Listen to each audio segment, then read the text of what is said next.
Nous commençons encore une fois cette période familière de l'Avent. Le mot lui-même évoque quelque chose qui doit advenir. Et quand quelque chose doit survenir, quand quelqu'un doit arriver, on est bien sûr en attente. Ou du moins, on devrait l'être, n'est-ce pas? Mais après tant d'années où nous vivons une telle période, sentons-nous encore le besoin, l'urgence même d'attendre? Est-ce qu'il se passera réellement quelque chose? Est-ce que quelqu'un vient vraiment? On a dit que méditer, c'est rabâcher de vieilles certitudes. Et moi j'ajoute et s'en créer de nouvelles. L'Avent, c'est un peu cela. Pendant plus de 2 mois, nous avons exploré sur ce site les psaumes, qui nous ont aidés à découvrir un peu mieux le visage de Dieu. C'est ce que nous allons continuer de faire durant ces 4 semaines de l'Avent. Et ce sont les textes de la liturgie des dimanches qui nous guideront dans cette découverte.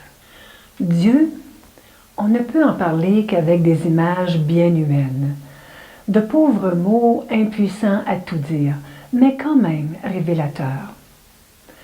En ce premier dimanche, le prophète Isaïe esquisse le visage de Dieu comme celui d'un père.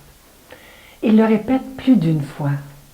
Il utilise aussi l'image d'un potier qui nous façonne lentement et patiemment pour que nous devenions ce qu'il désire pour nous.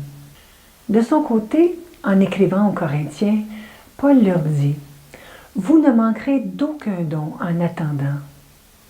Une affirmation surprenante et encourageante s'il en est une. Osons-nous y croire?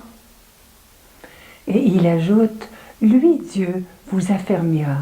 Il est fidèle. » Isaïe s'exclame « Ah, si tu déchirais les cieux et descendais !»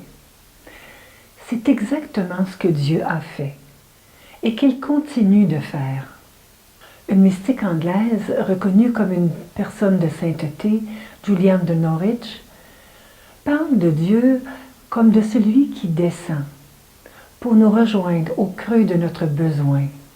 Et si Dieu nous attendait, encore plus que nous ne l'attendons nous-mêmes? C'est peut-être la découverte à laquelle nous sommes conviés, la réalisation que l'attente est mutuelle. Et cette prise de conscience peut devenir l'aventure que nous désirons secrètement. Alors, au matin de chaque jour, selon les paroles d'Isaïe, nous nous éveillerons pour nous attacher à lui.